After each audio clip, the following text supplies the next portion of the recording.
ओमफ्राय फैनानै सनाफोर बे डन बस्क स्कुला नै बिराद मोजां साजायबाय आरोना क्रिसमासनि खुलुमबाय सनाफोर आंनि जोबोद लुथिनाव थामखौ फिन खेवसा बारलायबाय सोबाय माजेयाव हौवारनाय महरलान सनाफोर हेलमेट गानबायनालाय मिन्थिखादो बिथांखौ आर्ट क्लासाव दोनहैनो ओंखारलायबाय आरोना थांगोनसैलै आङो बिमा बुरियालाय आरो मायाव थोरसिबाव सनिबार रुबबार नबाबो नरेस सफैबाय आरो जोङो सनाफोर थांबाय फिसालाया ओमफ्राय दिनै फिसाफोरनि एग्जाम नालायथो एकदम जेव मटर गारि ओमफ्राय आंहा स्कुटि बोराय आरोना बैथिं स्टेन्ड खालामनानै दोनबाय आंहाबो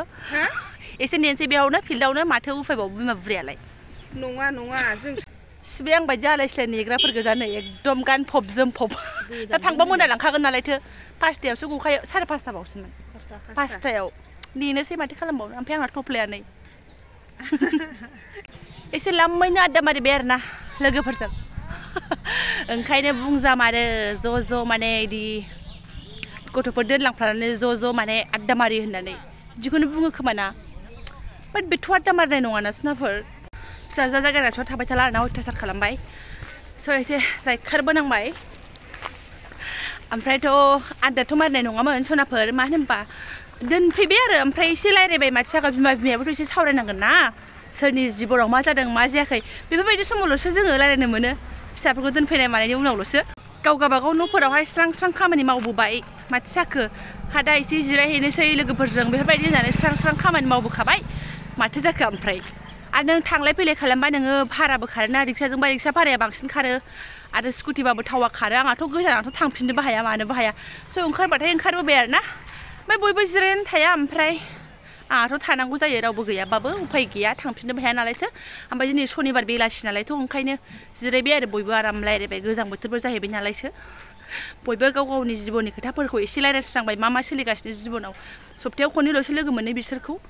स्कुलफोरनाथ' आरो नोङो फुङाव दोनफैनाय बिदि रायलायनो टाइम गैखाया बेलासिबो जायाना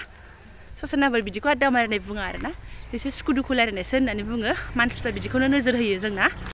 बेयाव आरो फौजिनि हिनजावफोरल' गैया बेलेगनि बयनिबो हिनजावफोरबो दङ स' ज' आरोना सनाफोर बेयाव नामा बांसिन जोङो मोनो ओमफ्राय आङो बेफोरखौ टेनसन लाला ओमफ्राय आंना फिसाजा खेंखायबाय नालायथो आं दखान नागिरनानै फैलायबाय ओरैहाय हादानफारायाव हाबलायबाय आङो ओरै फिल्डजों फैनानै हाबजेननायावहाय दखान दङ आरोना बेयावनो आङो एसे ओरैखौ बुरखायलांसै मोनजानानैसो एसे सुखु सान्थिनै माथो खालामनो ओमफ्राय मालाय फिसा देरसुनायफ्रा ज' जिरायनोबाबो ओमफ्राय आंहा गैया आंहाबो फिसाजो देरबा आराम थानो मोनगोन गोसोबायदि ना माबा बुङो सनाफोर फाग्लिफोरजों ओमफ्राय जि रायलाय मालादि 1 घन्टा थांखो पात्ता मोनलायासै आरोना आङो रायलायनायखौ भिडिअ खालामनोबो सानदोंमोन खिन्थु खालामासै आङो जों बुहुत गोखा रायलायलाबायथारबायना बोरै फेमास जानो बोरै मानो फेमास जानोबा भाइरेल जानांगौनो भाइरेल जानो माबायदि सोरजों भाइरेल जानो बेखौबो ओमफ्राय सनाफोर मिनिनानै थैसै जोंनि रायलायनायफोरा जाला मालाखि भाइरेल जाजालाबायोहाय गोदाव सोराव माने ओरैबायदि आरोना भाइरेला जादो सोरजोंबा बेनिफ्राय मा होनो उनावहाय निमाहा बिदो भाइरेल जानायखौबो नोंखौ नायगोन एकदमबारे नोंनि बदनाम जानानै भाइरेल जानायखौबो नोंखौ नायगोन जेसेखि दाख्लै जालांदों जोंहा फंबाय बिनानावमोन सोरनिमोन फारि उनाव मालाय क्लियारिफिकेसन होबाय निमाहा बिनायनि बेखौबो नों आंहा जि नायबाय आरो एकदमनो नायैनो फुरा भिउसफोरखौ नायदो सनाफोर थ' भाइरेल जाबाबो भिउस निमाहा बिबाबो भिउस मोजां आइडिया होमबा फेमास जानायनि जोंहाबो आं बेफोरखौ बोरै खालामनो सनाफोर आंहा राहा गैया आं बेफोरबायदि सानाबो लासैनो थांगोन आरोना जोंहा नोंथांमोननि सापर्ट मोनबाय थाबा लासैनो थांसै मोजां नङा सर्टकाटजों फेमास जानाया आंनि नोजोराव आरोना बेफोरबायदिखौनो गोबां खोथा सावरायबाय आरोना जोङो सनाफोर ओमफ्राय आङो भिडिअ लायासै मारैथो लाबावनो मानसियाबो बुरजा जाहैबाय इलु इला खोथाफ्रा भिडिअ खालामजायाना बदनाम मोनो ना मा होनो सनाफोर ओमफ्राय सनाफोर बिदिल' खोथा रायलायदों बे नङा फिसौनि फरायनाय बिसिबां आवगायखो बिसिबां मा जाखो मारै फोरोंनाय मारै मानाय मा खालामखो बेफोरबायदिबो जोङो सावरायदों आरोना बुहुत खोथा सावरायो खालि आड्डाल' मारिगोन जे लेक्सारल' होगोन बे नङा बेखार खोथा सावरायगोन बेल' नङा स्कुल सोलायनानै नोंनि फिसाया बेसेबां आवगायखो मा प्रुभ जादों मा इमप्रुभ जादों जों बेफोरबायदि खोथाखौबो सावरायो आरोना स' मिनिनो थाखायबो एक्सट्रा खोथा सावरायबाय ओमफ्राय ससियेल मिडियानि सोमोन्दैबो एसे सावरायबाय ओमफ्राय बाखि नर्माल जिन्दगिनि सोमोन्दैबो एसे सावरायबाय आरोना सनाफोर बोरै बानायबा बोरै जायो बोरै खालामबा मा जागोन बेफोरखौबो सावरायबाय आरोना सनाफोर स' बिदिबो सावरायनांगौ जोङो मोजां लोगो मोनदों होननानै जे हायला बायला मिनिनांगौ बे नङा इम्परटेन्ट खोथाबो जोङो सावरायो बेबायदि आरोना जोङो एथबां गाज्रि नङा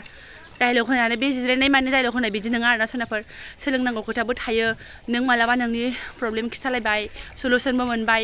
सोरबा मोजां गियान होबाय बेखौबो जों लाबाय बेफोरबायदि आरोना सनाफोर जोंनि जिबना दा बिदिसो सोलिगासिनो दङ आं सानो बिदिनो जानांगौ बाखिया जेखि बुङा ना मा होनो सोरबा बाराद्राय बुंनाय मोनदोंबा माफ खालामबानो जाबाय आरोना सनाफोर आंखौहाय टाइम जानोसै गसंस्रांजोब्बाय आरोना टाइम जानायखाय फिसाफ्रा गनोसै नालायथो ओमफ्राय आंहा सान्थि गैया दहायनो गसंखानाय आखाइ सुनाय एसे चक्लेट जाजोबनाय फिसाजोनि आखायाहाय बिमा बुरै नालायथो देनां आंहाबो फ्रि जागोन आरो माथो बिसोरखौ नायफिनगोन आं देनांहाय बाहायबो उल्था फाल्टां जालायबाय गथ'वाखैनो आरोना सनाफोर एसे टाइम दंबावो 10 मिनिटसोल'सै मोनालायनोसै दा बायदियाव गोजां बोथोराव एकदम 5टाबाबो जि मोनायोना बोरैबा गोजांलायबाय आरोना सफैबाय नोंथां गजोब्बाय आरोना बिदाखौ मोननाय लोगो बाथारथारबाय बेस्रा नै थांनोसैलाय आरोना लिरखांबाय गस्रांबाय रेडि खावब्ला खावब्ला रेडि जालायबाय जोङो दरसेबो आलु गैया मुलिनोबो एसे लांफानोसै सनाफोर मालाय जोबगुलायजोब्बाय नै खनसेनो 2.5 किल' आलुबो लाखाबाय सनाफोर आलु मास्टारखा ओमफ्राय नै कबि थोबसे लाबाय बारा मैगं नांला मानो होनबा न'आव थांखाथारसिगोन जोङो सनाफोर हाबनो गोसो गैयामोन खिन्थु हाबनांसिगोन आरोना सनाफोर थ'दो बाहाय फैबाल' गाखोसाबनो मोनो जोंबा आरो ओरैनोबा मोना माने नैबे बिथांल' गस्ला गथं लांनानै फैदों नालाय सनाफोर बिमाबो ओमफ्राय नैबे फिसाजोबो जेबो मोना फैसा गैला मास जोबसैना जोंना मिथिखायो जों बायदिया बयबो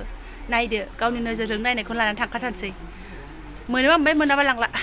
2-3 मिनिट नागिरनायनि उनाव जों बेखौ मोनबाय आरोना सनाफोर जोंना बारा गोबाव नागिरनाय नियम गैया थ' दानसै बेखौनो आरो 5 मिनिट नागिरनायनि उनाव बेखौ मोनबावबाय आरोना जोङो खुनु टाइम लाया जोंना 5 मिनिटआवनो जोङो लानोबा लानो लायाबा लाया ना मा होनो बाबा लेटेस्ट ग' ओमफ्राय लायाबाबो दंखायोबाबो जों हिन्जावसानि गस्लाखौ बिदाजों आंजों थानो हाया नालाय एकदम माने बिदायाबो एज्रांलांथारगोन आरोना नानिखौ समायगौमोन होनलायनाय बिमा फिसा एसे आयनाखौनो नायबाय जोङो ओमफ्राय नैबे बिखुंना उन्दुनायखायसो सान्थि बाजार खालामनो मोनदों नङाबाथ' जों मोनखायामोन सनाफोर थांनोसैबो ख्रिस्टमासनि मालाय बायसोथारदों मानसिफ्रा जोंहा जेबो गैया गैयैखायसो गाननो गैयैखायसो ख्रिस्टमासनि खोथा गैया जोंना ओमफ्राय ओंखारबोनानै काउन्टार मोनहां मोनहां बिमा बुरायनि बे हरेक माल मोनसे मोननायखाय लाबाय आरोना माने बिखायाव बथाम गोनां नालायथो एसे फसायबाय आङो लाबायबो एखमबा एखमबा टिउसनफ्राव ओंखारनायाव गाननो मोजां जागोन सनाफोर लाबाय आङो 199 सनाफोर बेदरखौसो जाया मुवा बेखौ आङो गाननोसै लानोसै माने बारा गैया नालाय सारा आंनावबोहाय मोनागुलायबाय थांनोसै आरोना लाया होननानै गांसेसो स्राय लालायनाय जाबाय आंबो हाबबाथाय लानो लुगैयो दाम खमनिखौल' नायखायो आङो सबसे खम ओमफ्राय आंजों जाय कम्फर्टेबल बेखौसो आंना 200निल' आं लानाया ओमफ्राय बिमा फिसा 1070 थाखा ओमफ्राय फैनानै सनाफोर बे डन बस्क' स्कुला नै बिराद मोजां साजायबाय आरोना ख्रिस्टमासनि ओमफ्राय माने आङो बेखौ भिडिअखौ आं उनावसो नोंथांमोननो मोजां लानानै देखायनो सानदोंमोन आरोना एक्सट्राके जायफोरा बिना क'क्राझारनि नङा बिसोरो नायनो हागौमोन आरोना सोर वालखौबो सेस देखायजोब्बाय स्कुलखौबो बिदि साजायजोब्बाय सनाफोर आङो बेखौ एक्सट्राके ब्लग्स लानो सानदोंमोन खिन्थु आङो ख्रिस्टमास समावहाय क'क्राझाराव थानाय जानाय नंलाना न'आव थांनोसै ओंखायनो दानो आङो भिडिअ खालामनानै मेम'रि हिसाबै आंनावबो थासिगोन आरो नोंथांमोनजोंबो आङो शेयार खालामनोसै होननानै सनाफोर स्कुटिखौ दान्दिसे लाखिथ'लायलायनानै आङो भिडिअ खालामबाय आरोना खस्थ' खालामबाय नोंथांमोननि थाखाय आङो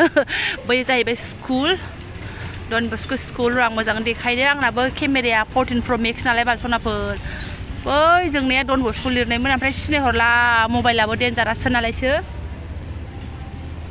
ओमफ्राय आं वालनि बाहेराजोंनो खालामबाय आरो सिङावबो हाबजायो गेटआ खुलाखासो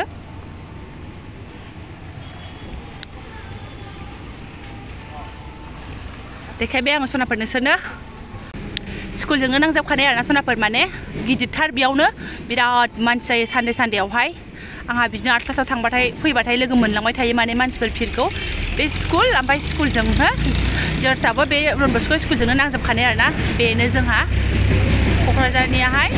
ख्रिस्टमास दिना नायख'लायनो हानाय नङा आरोना सनाफोर बिराद भिर जायो आङो भिडिअ खालामनो सानदोंमोन खिन्थु माथो खालामबावनो आं थाखानाय नङा नालाय ओंखायनोसो आं दिनैनो एसे एडभान्स मेरि ख्रिस्टमास उइस खालामनो थाखाय आं नोंथांमोनखौ बेखौ भिडिअखौ लाबाय आरोना सनाफोर आङो थांनोसै ओमफ्राय आङो नै फिसालाया सरक सेराव दोनथ'लायदों आरोना माने बे लामाजोंनो फैखायो नालायथो बे आसोलावबो सिखारबाय नै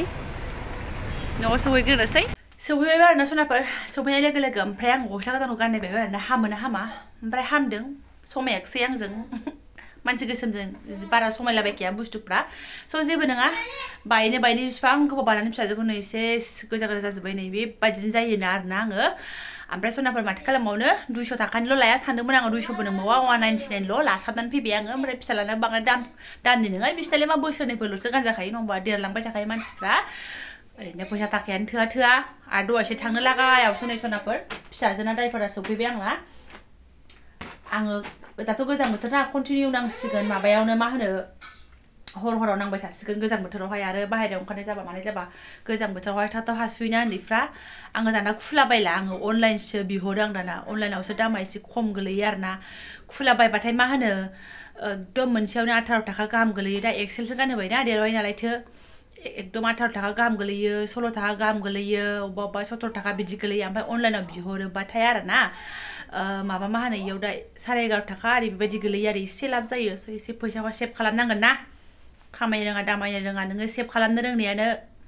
मोजां खामायनायल' नङा खामायनायाथ' खामायबाय दे जेनेबा ओमफ्राय हिनजावफ्रा एसे सेभ खालामनांगोन ना सनाफोर ओंखायनो 200नि मोननायखौ जेने थेने लानानै फैबाय आरोना आङो सार्टआबो आंना गैया नालाय बै फुजानि आगोलाव बिहरनायल' बे गानलाबाय थाग्राया गैखाया इसिबां आंनाव जेरावखि थाङा ओमफ्राय बथाम गोनां नांगौ नालाय लानानै फैबाय आं सनाफोर बेनिफ्राय ब्लाउसखौ बारा गोलाव खालामला बे एसे जाब्बा जुब्बा बक्सनि बायदि मोनदोंबा माफ खालामदोलाय सनाफोर आं दोनथ'नोसै ओमफ्राय सोरबाफोर गोदान चेनेलखौ साबसक्राइब खालामलांदोलाय ओमफ्राय सानफ्रामबो बायदि आं बुंखायो सनाफोर लाइक कमेन्ट खालामनानै होबानो जाबाय अननानैहाय बेनिफ्राय फंबाय बिनानावमोननि भिडिअखौ आं बनायनोसैलाय दा मोनायावहाय इडिट खालामग्रोनोसै आवगोल आंनिखौ सनाफोर थेंक इउ स' माच